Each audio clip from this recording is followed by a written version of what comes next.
Bem-vindo, bem-vinda.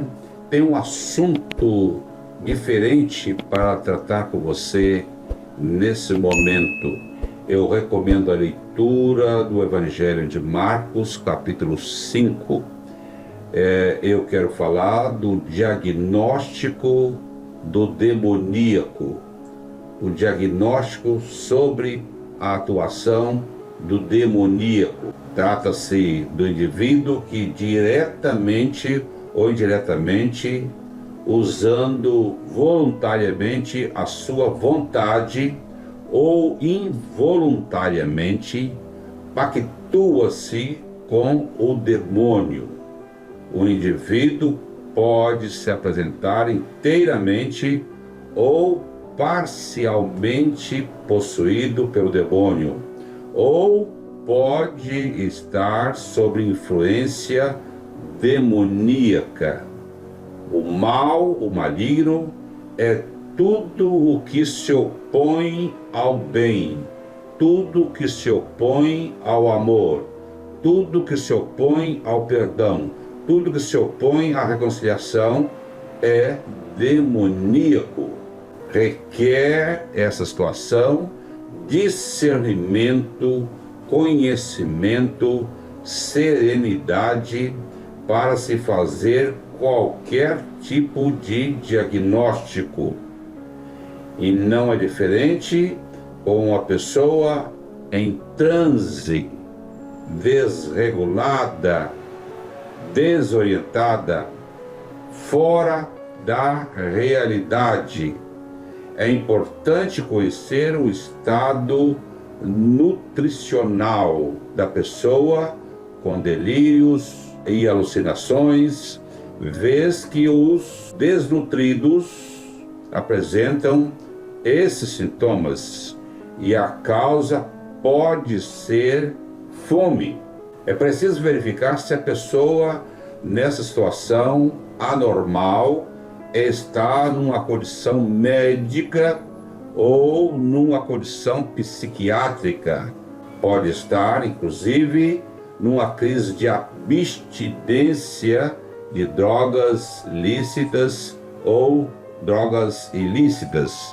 Inclusive, pode encontrar-se num estado de simulação, como presenciei inumeráveis vezes. Encontrei pelo caminho, em meu ministério, pessoas que estavam fazendo pirraças, manhas, outras com gracejos, outras com galanteios, outras invejosas, ciumentas, fofoqueiras, e não se exclui daí a possibilidade de interferências demoníacas. Os cenários que estou acabando de descrever estão presentes nas diferentes classes sociais, com manifestações diferenciadas, com vertigens, desmaios, crendices,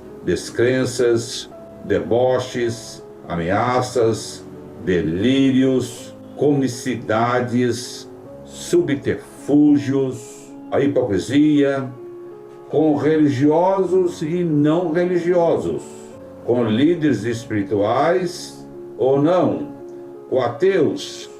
Isso ocorre nas escolas, nas universidades, nas mansões, nas periferias, nos templos religiosos, quando existe mais de uma causa. Quando existe mais de uma causa, os sintomas são complexos. Veja, por exemplo, que a inveja abriu as portas da vida de Caim e do rei Saul para que o demoníaco os possuísse. A cobiça do rei Davi levou ao adultério com a mulher do comandante do seu exército. O demoníaco apossou da sua vida. O adultério e glutonaria são os demoníacos que atuaram de modo rotineiro, diário, na vida dos sacerdotes, filhos do sumo sacerdote Eli. A avareza foi o demoníaco sistemático na vida de Judas Iscariotes, o homem que cuidava das finanças do colégio apostólico, e finalmente o levou à traição e ao suicídio. Foi também a avareza, o demoníaco, na vida de Ananias e Safira, que os conduziu à morte.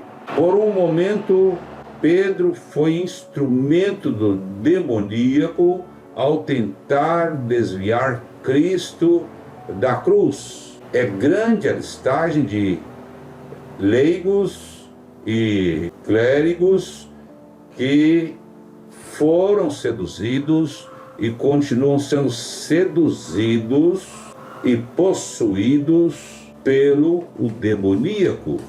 Recomenda-se aqui aos apressados em fazer diagnósticos o cuidado que os médicos empregam de jamais verificar o pulso do paciente sem se certificar ou sem se certificarem de que não estão segurando o próprio punho.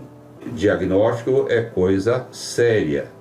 Quem faz diagnósticos, dentre outras exigências, como vimos anteriormente, precisa de atenção plena, controle das emoções, precisa de conhecimentos e precisa de experiências. É interessante esclarecer que uma pessoa pode estar organicamente saudável e espiritualmente possessa pelo mal. Outro indivíduo pode estar organicamente adoecido e espiritualmente saudável, com fé, com esperança. Há enfermidades decorrentes de costumes inadequados, em decorrência da nossa própria finitude, e há enfermidades causadas por ações demoníacas, conforme as descrições fartas do Novo Testamento. Não se escandalizem, pois 2 Coríntios, capítulo 11, versículo 14, afirma que o próprio Satanás se disfarça como anjo de luz para atrair as pessoas a si mesmo. E isso ocorre com Satanás usando seres humanos, especialmente de pessoas que estão ocupando púlpitos, lugares de liderança, lugares de destaques, emissoras de TV, de rádios e nas redes sociais. O demoníaco gosta de visibilidade.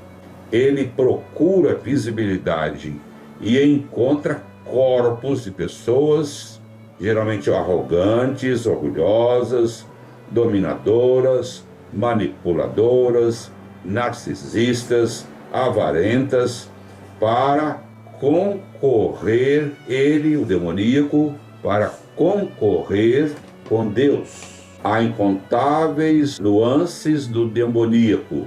Várias dessas nuances são ínfimas, são observáveis só com a ajuda do microscópio espiritual, em função do meio ambiente do indivíduo, da sua genética, da sua condição social, do seu estado psicológico, se está sob efeitos de medicamentos ou não. O demônio impede que o seu escravo conheça a verdade. Por isso que Jesus disse: conhecereis a verdade, e a verdade vos libertará. Diz ainda João 10:10 que o demoníaco veio para matar, roubar e destruir, mas o Filho de Deus veio para destruir os poderes, as influências, as interferências do demônio.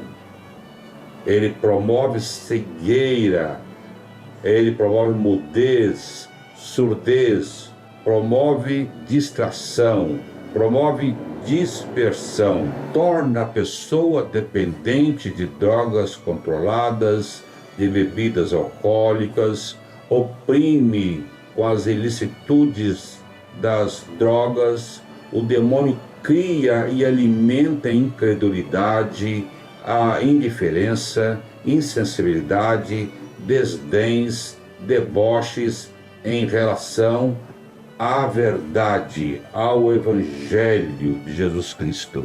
O demoníaco teme que a luz ilumine certos lugares interiores dos seus reféns. Recusa a verdade, recusando-se automaticamente a liberdade. Atrás dos prisioneiros das religiões existem líderes demoníacos que ameaçam, jogam maldições e caluniam aqueles que recusam obediência aos seus desmandos, que não se curvam perante os seus narcisismos e autoritarismos. Atrás desses tipos diferentes de maldições existe o poder demoníaco. Os demoníacos se angustiam diante da verdade, porque foram sequestrados pelos demônios.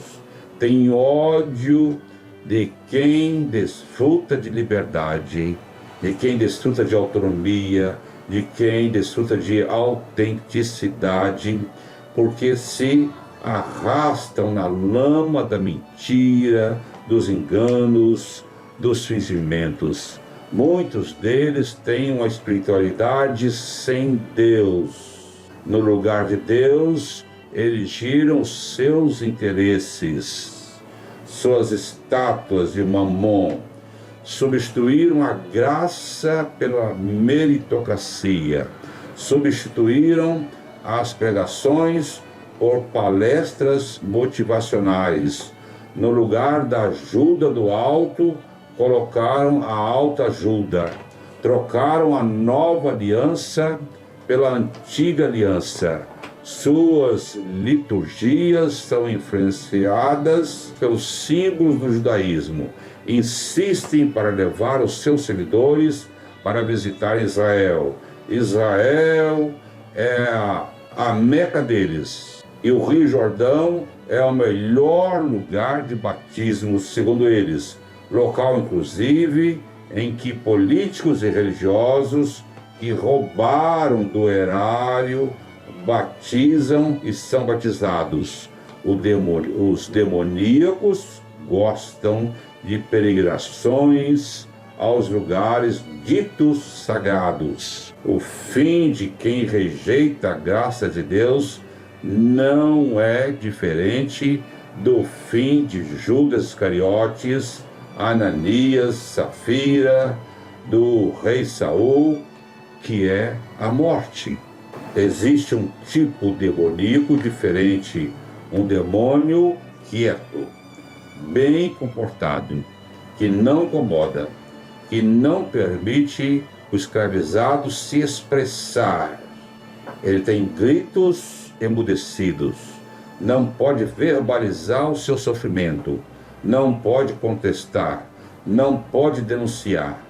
Quantos demoníacos sufocando as pessoas nos templos, inúmeros demoníacos sufocando as suas esposas, aos seus familiares, atrás de trabalhadores com atividades análogas à escravidão, existem fazendeiros, grileiros demoníacos.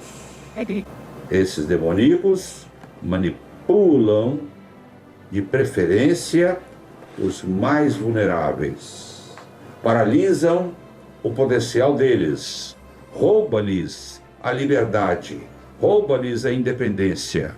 Rouba-lhes a autonomia.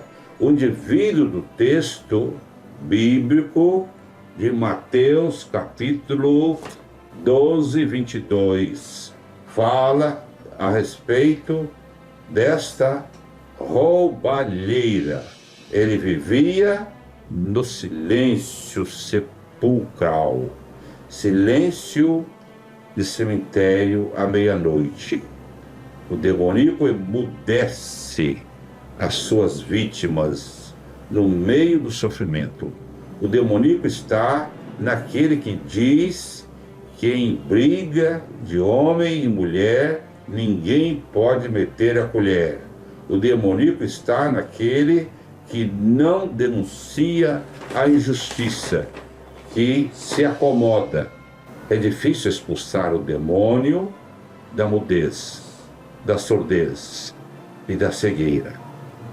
A nossa sociedade está cheia de pessoas emudecidas, ensurdecidas e cegas. Ele é indiferente. Esse demônio é indiferente, é insensível, é fingido, sente-se intocável, sente-se impermeável em seu anonimato, esconde a sua identidade para passar a ideia de que não será descoberto. Nós temos líderes religiosos também fazendo parte desse contingente de demoníacos. O mudo encerrou-se em si próprio, um prisioneiro. A não liberdade torna-o cada vez mais fechado, mais incomunicável. O homem lacrado se mostra como um refém da depressão, da agressão, da inquietação. O seu murmúrio é confuso, é interpretado de acordo com os interesses dos seus opressores. Estamos vendo muita gente assim, que está sofrendo na sua quietude, que o poder do inferno colocou essas pessoas em silêncio, no silêncio de morte, num silêncio que não pode ver, que não pode ouvir. O demoníaco se nutre de paranoias, de conspiração, de meias verdades, e se angustia diante do bem, diante do amor. O demoníaco se angustia diante da conciliação, da reconciliação, do perdão. Ele se sente mal. Em um dos textos bíblicos, o endemoniado roga a Cristo que vá embora. Diz que Cristo veio atormentá-lo. Ele rejeita a liberdade. Ele opta pelas algemas, pelos pés presos, pelas tornozeleiras. Recusa o diálogo. O demoníaco tem horror pela troca dialógica. O possesso está diante do Logos divino, capaz de dissolver a legião de eus, de entidades, de múltiplas personalidades. O bem está diante daquele homem selado. O demoníaco que o controla resiste, e ele precisa de um corpo para a disseminação das suas toxicidades, das suas subtrações, das suas divisões, dos seus subterfúgios. Os demônios precisam de corpos de pessoas, de homens e mulheres, para a realização dos seus propósitos malignos, perversos, expressando-se com gestos, com mímicas e semblante ameaçador.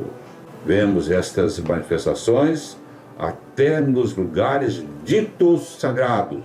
Vemos estas manifestações até nos lugares ditos sagrados. Pregadores iracundos, raivosos, gritando, espumando, que a gente precisa de discernimento de espírito. A gente precisa de sabedoria do alto. A gente precisa de revelações dos dons do Espírito Santo para não sermos enganados em lugares ditos sagrados, em lugares ditos santos.